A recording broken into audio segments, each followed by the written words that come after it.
It is Phumlani M. Majosi, the author of a new book, Lessons from Past Heroes. My question is one and very simple.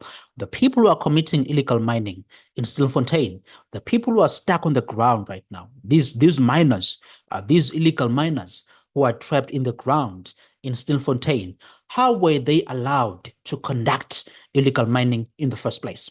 That's the question we should be asking now, folks. Why? Because we want to hold our leaders to account.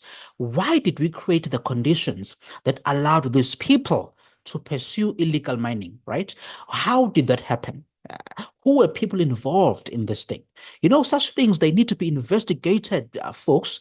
We need to ensure that because somewhere, somehow, there may be people who have been involved at an elite level, involved in these illegal mining activities. So these are the questions we need to ask as to how did we create the conditions in this country, a country that is supposed to be a country of law and order, of stronger law and order. I have emphasized a lot of times here that in order to build a healthier, a wealthier society, we need to ensure that we have stronger law and order. Now, with respect to this illegal mining, that we are seeing in the country, it's very, very clear that we lack when it comes to law and order. And by the way, we lack as shown by other forms of crimes as well. The rate of murder in this country that we have discussed on this show, the level of rape, it's concerning the levels of crime in this country. And then we have this illegal mining that is taking place in the country, putting our citizens in danger.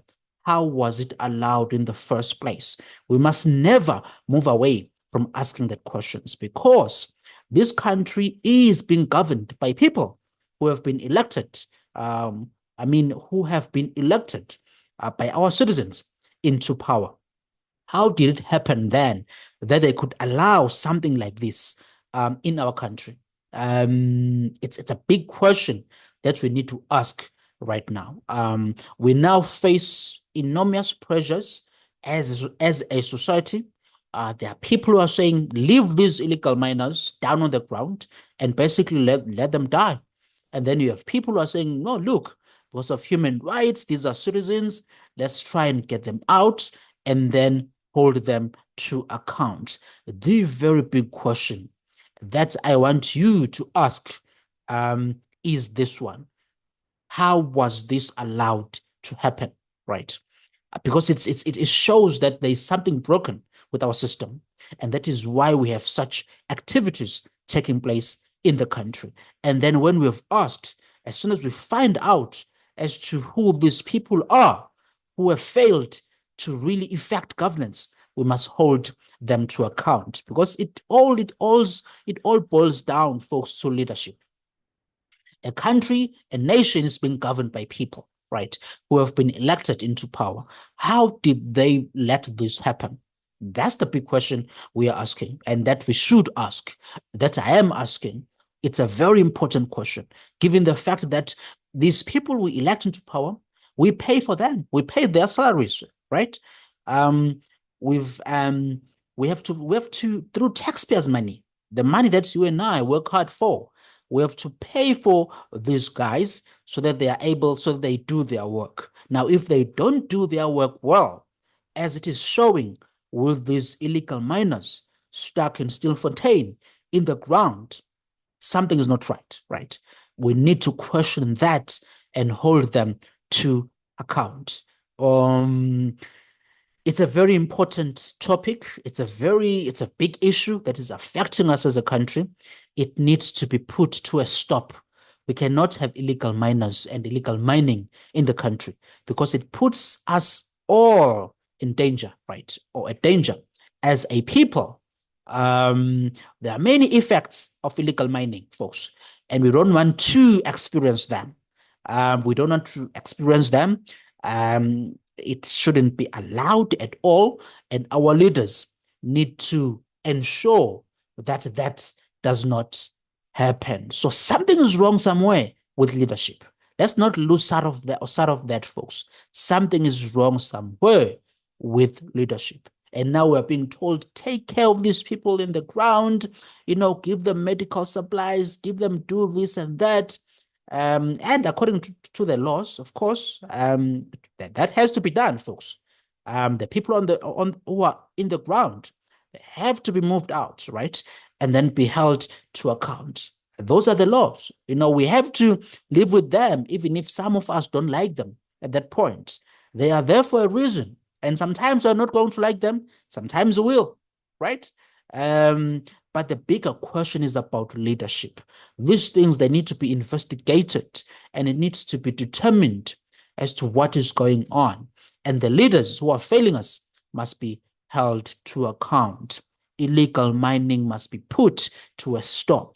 These Zama Zamas that are heavily armed with illegal weapons, they must be held to account. We must never see them in our country. And that takes good, effective governance from leaders who are serious about moving South Africa forward. There's something like, things like this would not happen under Lee Kuan Yew of Singapore, right? Lee Kuan Yew was very clear, right, from the beginning, because he knew that to develop his society, to move it from poverty, abject poverty, to the riches, he had to ensure that there is stronger law and order. So he did not tolerate crime in his country. And that's the philosophy we need in South Africa.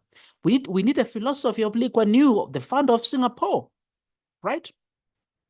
That's the kind of style of leadership that we need when it comes to effective governance or effective governance, right? Illegal mining would never take place in a country run by Lee Kuan Yew. He's late now. May he rest in peace. I hope he's resting in peace. What a great reformer.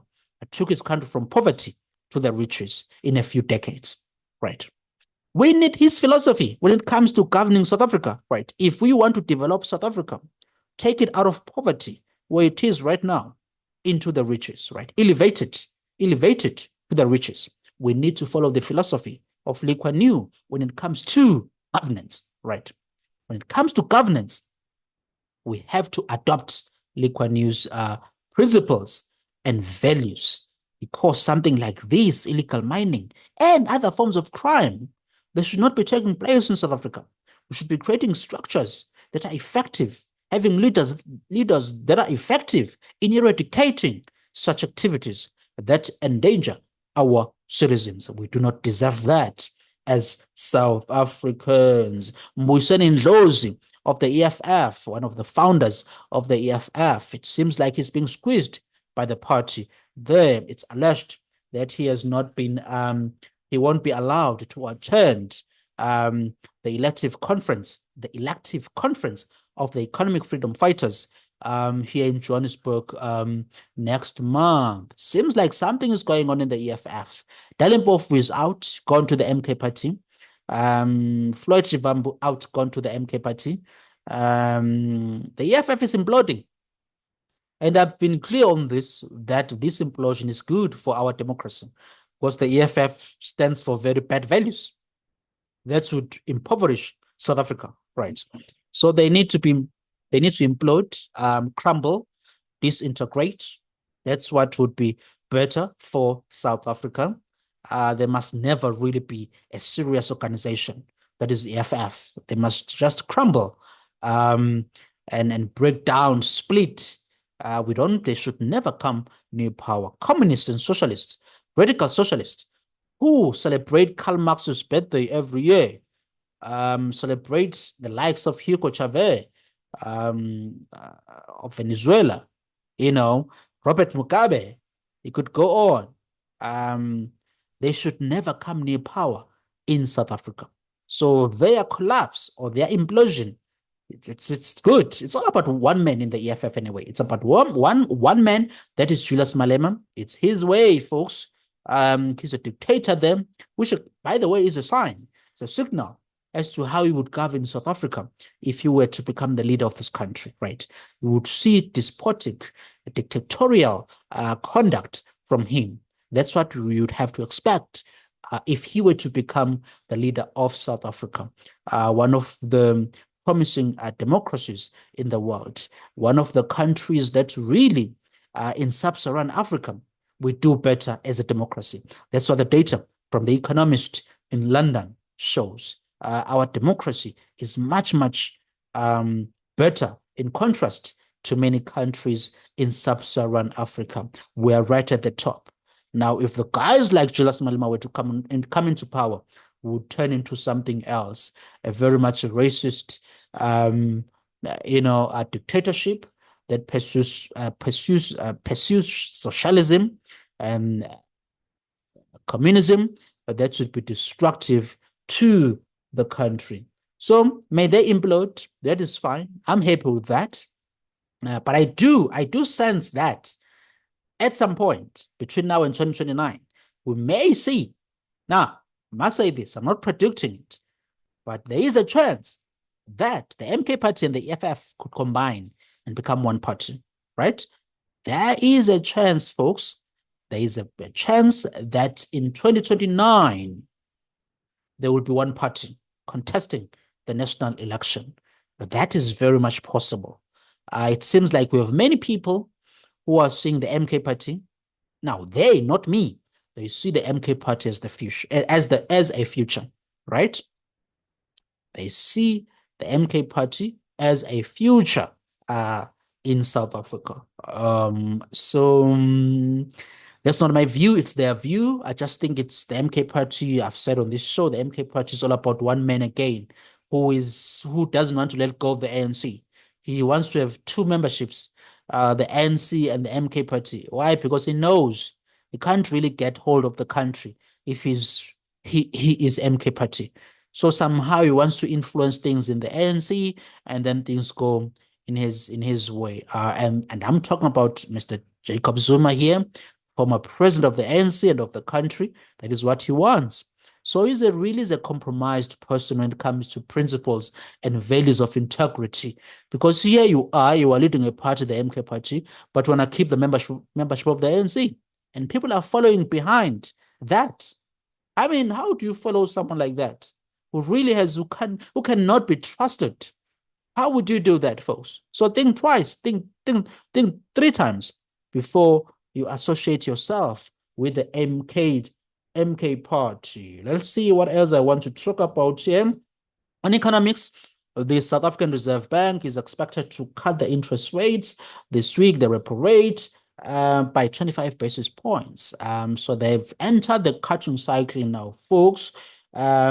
This will drop the interest or the repo rate to 7.75%. We saw last September, they cut by 25 basis points, pushing down the repo rate to 8%, from 8.2%, right? So they're in the cutting cycle, right? So we are going to see the interest rate being reduced, at least, by the way, that's the consensus by economists. And I think I do agree with that, given the level of inflation where we are right now. I mean, we had very high inflation in recent years. It's gone down now, reached it's below the midpoint, which is very interesting. Last September, inflation came at 3.8%. Which was down from 4.4% in August. So inflation is on the downward trend. We are seeing that seems to be under control now. So the expectation is that we are entering the that we've entered. Well, the expectation is that the Reserve Bank is going to cut the rates by 25 basis points this week. I think that is positive. We need to go back to the levels of 2021, where we had the repo rates below 5%. There. And, I mean, we've been seeing some very much positive headlines on the economy, projections looking positive. The finance minister in his recent medium term were remarking on his recent medium term speech. He says that his concern is that there isn't strong economic growth to address the debt problems, right? And he's got a point there, folks. He's got a very good point. South Africa lacks economic growth. It's very, very bad. It underperforms sub-Saharan Africa. The economic growth we have, it underperforms population growth. It is a big problem that we face. And if we have something like that, you struggle to address the debt problems. So it's got a point there. So let's expect. So I mean, they've been positive news. The IMF, we saw the S&P recently. In fact, I think it was last week where they increased. They gave a positive. They upgraded their outlook to a positive one on South Africa. Of course, the government of national unity being a factor. So we've seen really there are some positive news there with economic growth as well.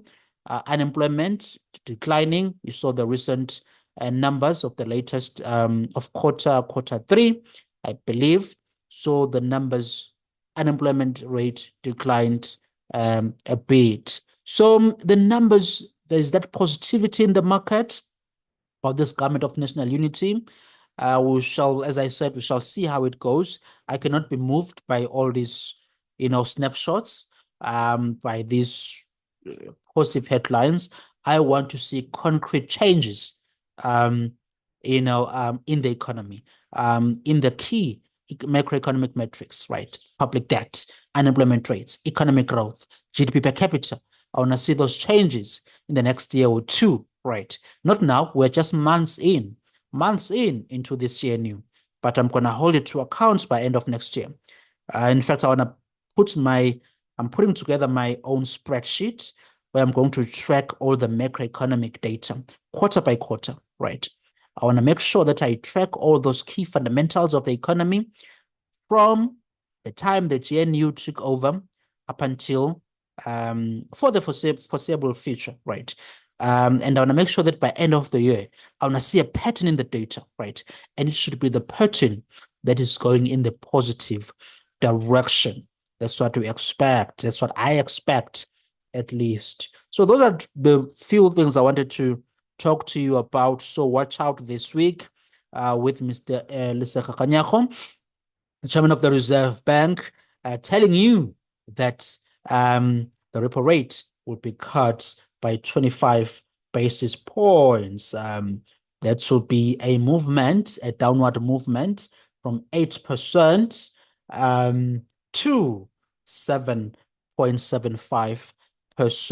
Remember to get yourself a copy of my book at a bookstore near you, or you can order on amazon.co.za. I'm on LinkedIn, Phumlani M. Majosi. I'm on Facebook, Phumlani M. Majosi. That's my Facebook page. I'm on TikTok at Phumlani M. Majosi. I'm on Instagram at Phumlani M. Majosi. Where else I am? I do have a website, phumlanimajosi.com. That's where you can see. That's why you can see my written content. I publish it there as well. I have a column I'm trying to publish this week, so expect a column on the NHI. I think it's a very important column that I've written, so I expect it to be published this week. And then I'll be in London next month, but we'll talk more about that soon. Thank you.